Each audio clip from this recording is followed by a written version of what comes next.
I'm getting the light. I'm feeling very stuffy today. Under the weather. I think that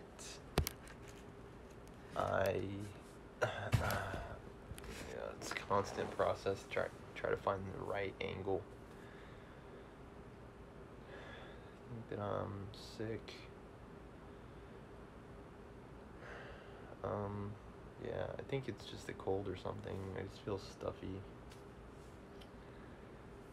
I may have an exercise stream today, but at minimum, I will have Dorian Gray Chapter 2 today. I've already done some Sapiens reading for today, and we've already covered the intro, both the intro and Chapter 1 of Dorian Gray. And as a quick recap, in Sapiens, I was learning more about superhumans and the whole Nazi ideology, the master race concept, and I guess as a quick recap of what I read about in Sapiens before we dive into Dorian. Evil talks a little bit about the whole cleansing element of the Nazi Party, how they were wiping out the old, the weak, the sick, of course the Jews, all of the worst elements of the race. And a political cartoon from back then was of Hitler smashing up a sculpture of a bunch of people to refashion it into one super person, strong man. It was this whole concept in the Nazi Party, the master race. That concept, Evil was explaining, still exists to some extent today. Particularly liberals might point to white supremacy as the hallmarks of this kind of thinking, but I would say that as a race, we still believe in some of those concepts of improvement.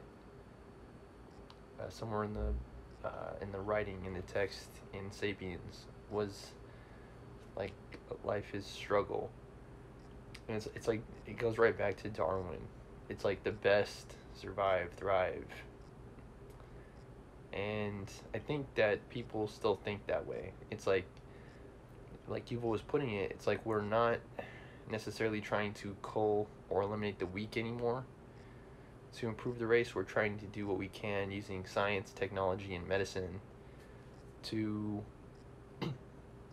improve people's lives.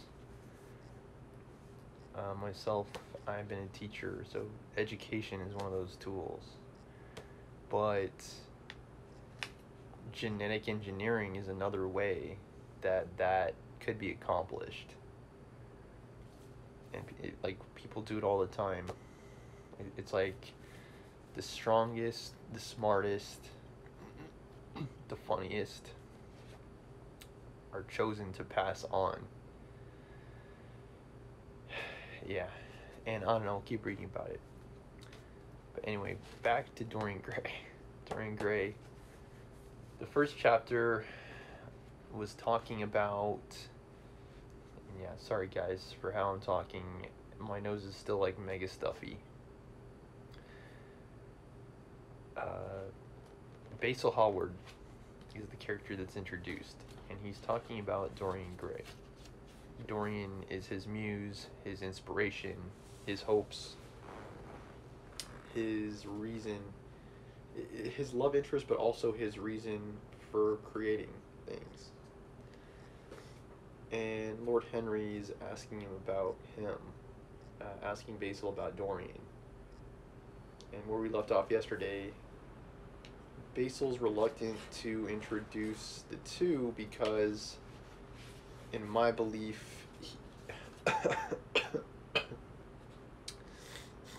so you can tell. Like, stuffy nose. It's my belief that he doesn't want uh,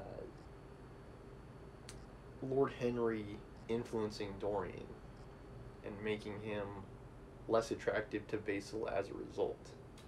Basil's very much interested in Dorian.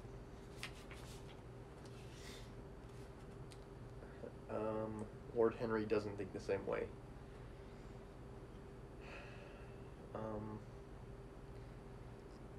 Yeah, he's saying like, ha, silliness. What nonsense. That's Lord Henry saying that. So Lord Henry, he's curious about this guy that Basil's Basil's like having these, whatever you want to call them, like fascinations, ideations. It's like he's saying all these things, like he is the sun, he is the east, he's the west, kind of thing. And Lord Henry's just listening to him. He's like, oh wow, sounds really impressive. I wonder if I can meet him. So that's kind of where we left off. Chapter 2. It's actually pretty short, thankfully, so yeah, I think we'll be able to end early today anyway. Alright, I'll try my best, guys. I gotta keep blowing my nose. Blow my nose, blow my nose. Okay, so here we are, chapter 2. As they entered, they saw Dorian Gray. Let's see, where are they? I believe they're in like a foyer or something like that. Yeah, and Basil's saying like, don't try to influence him. Alright, oh, it's in the garden. Mr. Dorian Gray is in the studio, sir. So they're in the studio, okay. They saw him sitting there. He was seated at the piano with his back to them, turning over the pages of a volume of Schumann's Forest Scenes.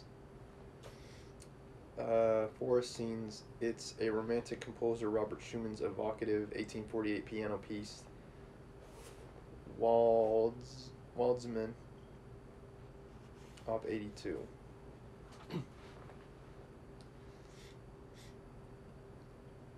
It's saying volume though, so I assume he's looking at perhaps sheet music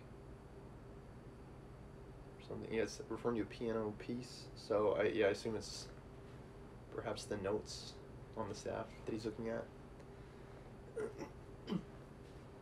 That's the only way I know how to read music. I think it was the same way back then. You must lend me these, Basil, he cried. I want to learn them. They are perfectly charming.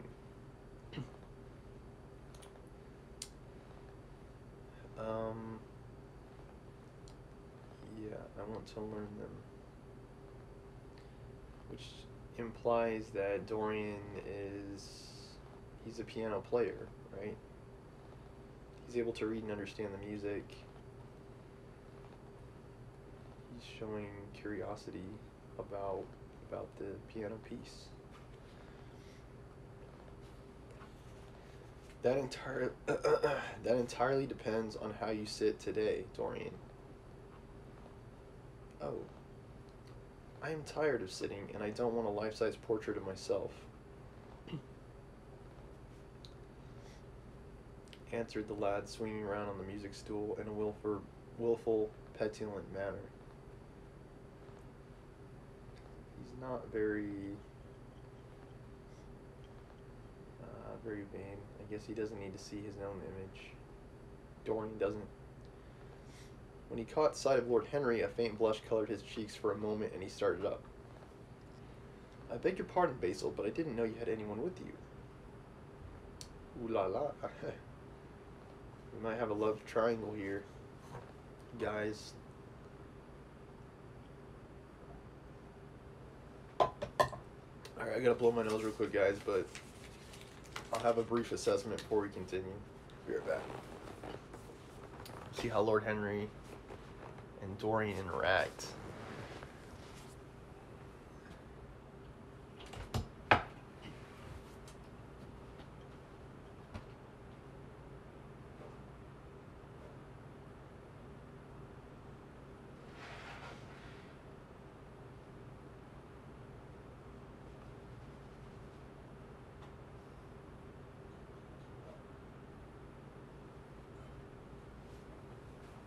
Okay, I'm back.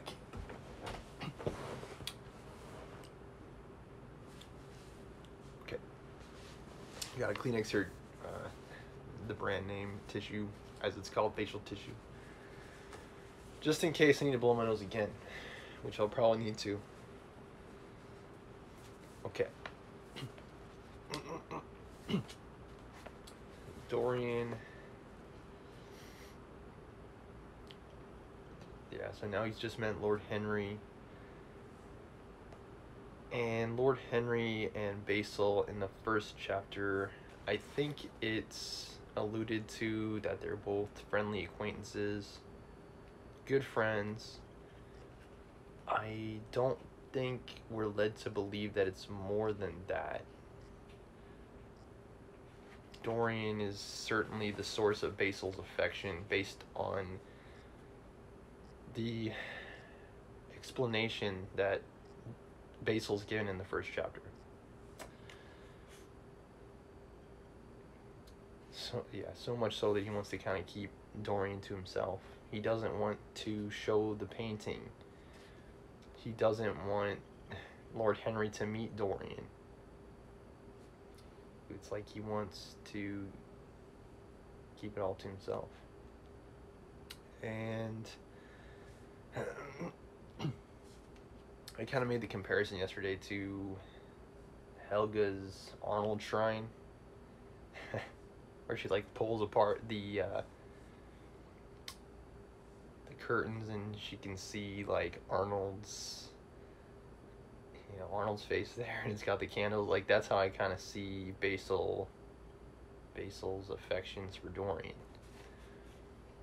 And it's like no one can see that shrine.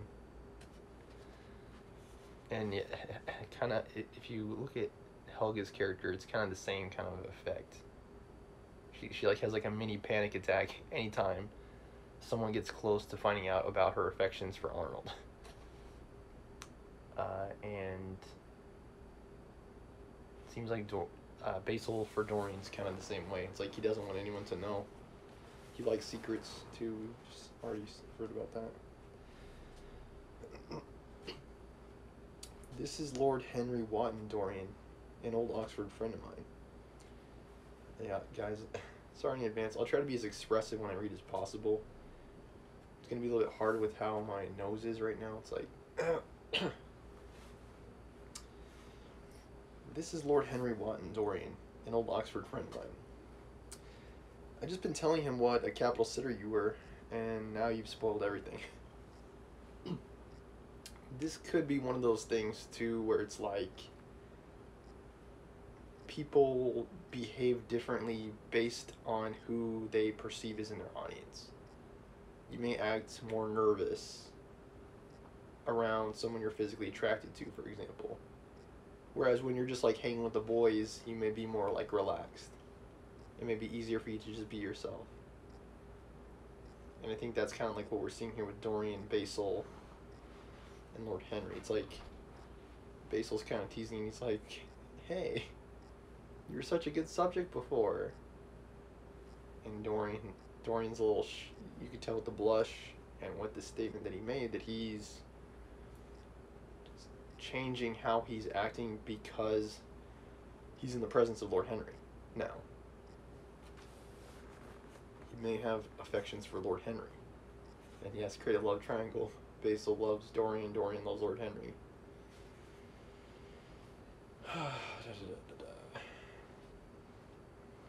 You've not spoiled my pleasure in meeting you, Mr. Grey, said Lord Henry, stepping forward and extending his hand.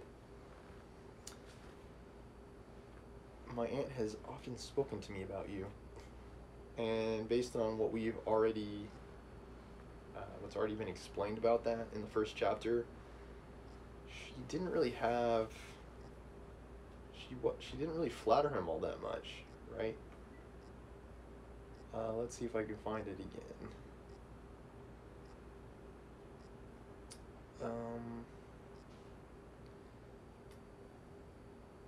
I recall it was towards the end of the chapter. I was hoping I could find it quickly. His aunt. Oh, Lady Agatha. Yeah, here it is. Women. Yeah, so he said, Lord Henry, about Lady Agatha, his aunt's account. He says she discovered a wonderful young man who was going to help her in the East End. His name was Dorian Gray.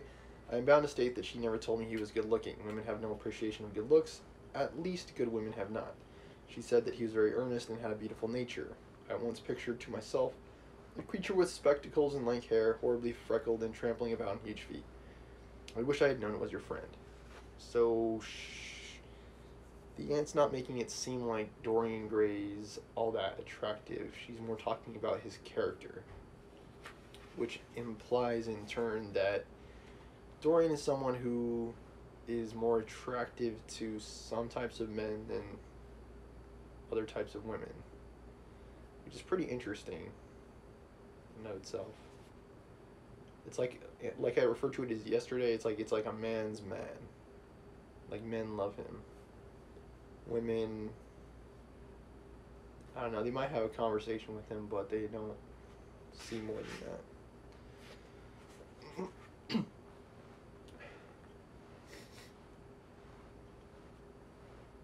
You were one of her favorites, and I'm afraid one of her victims also. So yeah, she hasn't said things that put him in a very positive light. At least not, especially not in comparison to the way Basil's referred to him, right? Basil's like, he is the curve in the lines. He is the wind in the breeze. Like, like Basil makes it seem like he is, like he's someone you really want to meet. And Agatha is not the same way. She could leave him. You may have not special the pleasure. I am in Lady Agatha's black books at present, answered Dorian, with a funny look of penitence. I promised to go on a club in Whitechapel. To go to a club in Whitechapel with her last Tuesday, and I really forgot all about it. Let's see what it says about Whitechapel. In London, East End district with large immigrant population, home to many clubs for working class men's improvement, site of Jack the Ripper murders.